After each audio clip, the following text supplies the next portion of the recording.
I want to just discuss more of this phenomenological intentionality that I'm really interested in.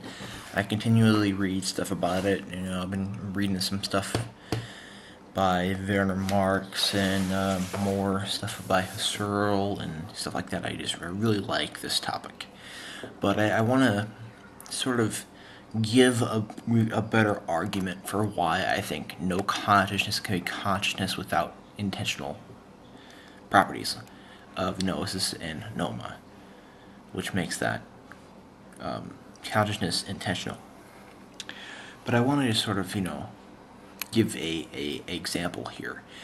Let's say you are walking to class, and there's a few buildings around you. There's a building over here, building over there, and then you sort of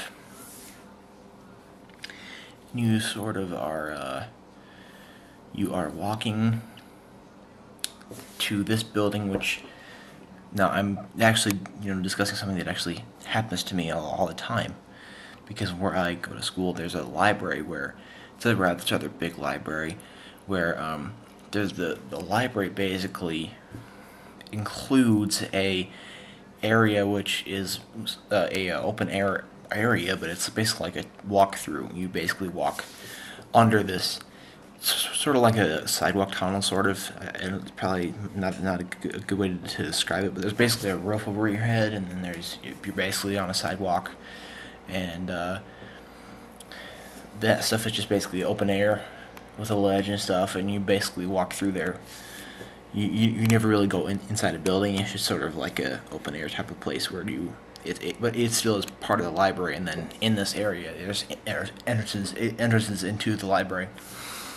So assume that you're walking to class and there's a few buildings around you, but as you're walking to class, you see this building, which is rather large. It goes from this part of your vision, when there's still a little building over here, all the way over here, and there's still even a little building over here in your peripheral. And as well as this huge building, there's clouds out. There's people walking in this level of your vision. There's other sounds going on. There's cars that you can hear. There's other things going on. Let's say that you're thinking about, let's say you direct your consciousness towards, let's not say that. Let's just say that you're merely thinking about going into the library. No, wait, let's say that you are kind of far away from this building and you see words. You see, words that's basically the title of the building. You see that on towards the top of this building, of this library, and you're trying to read it because you really can't see very good, and you're trying to read it from this distance. Now think about this instance where you are standing here and you're walking a little bit. You're walking and so many things are going on around you. Your consciousness and your awareness is immediately directed towards this building. It's directed immediately towards this building, and its finer details, so that you can sort of read these words, which says whatever library. In my case, it says Dr. C.C. Mabel L. Chris Library. So as I'm trying to as I'm trying to read this,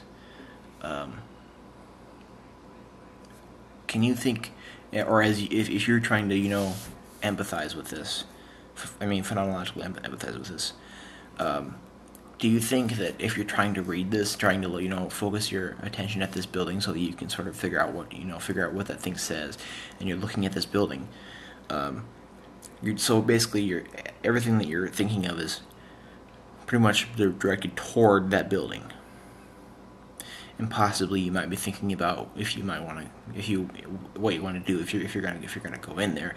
If this is a library, let's say you're new to the campus, and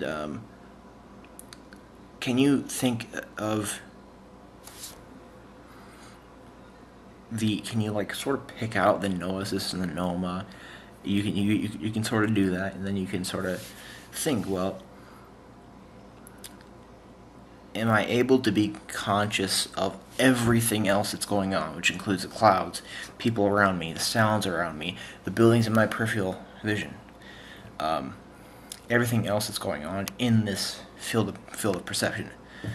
Are you able to be fully aware and conscious of all of those things at the same time? No, you aren't. It's not possible to be fully aware of all the things in this. Let's say, and by field of perception, I mean if you turn all around in a circle and observe everything that your eyes can see. But let's say see this library and the words in the library, and you direct it towards that one thing. While you're doing that, are you conscious? Are you aware and conscious of anything else? No.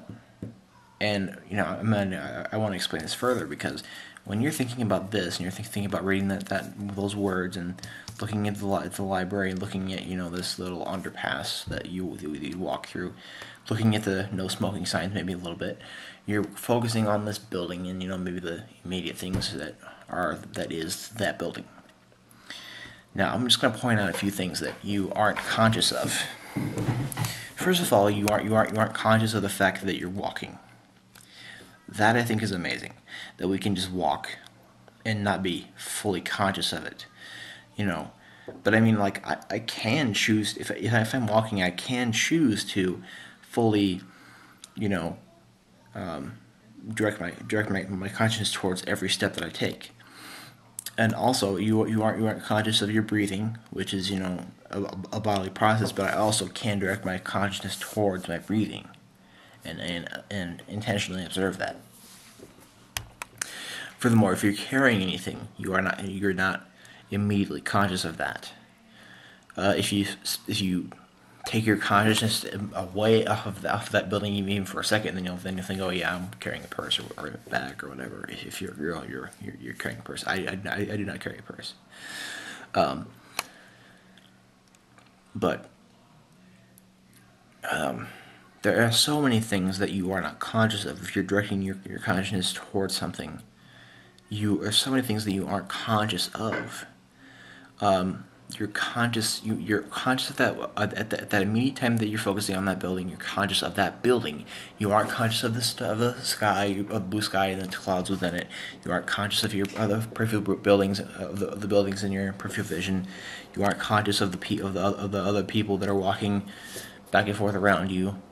You aren't conscious of the ground. You aren't conscious of those things. You aren't conscious of, what you're going to do today. You aren't conscious of all those things. You aren't conscious of, any of those things, because it's not possible to be fully conscious of everything in your field of perception at once. It's not possible. It's not. So I guess what I'm thinking is just that I don't see how intentional consciousness can be disproved.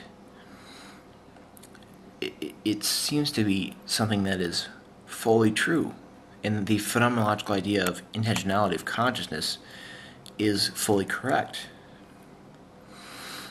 And I guess it's just, and I mean, this might be just because I can focus on certain things, and things might not be intentional, but this happens all the time. If you're conscious of one thing, that means that you're not conscious of another. That means that you're intentionally conscious of one thing, while there's so many other things in your field of perception that you aren't conscious of. So I don't know. I just feel like, if you disagree, please tell me why you think that, intentional consciousness can be disproven. But I really don't think that it can. So thank you.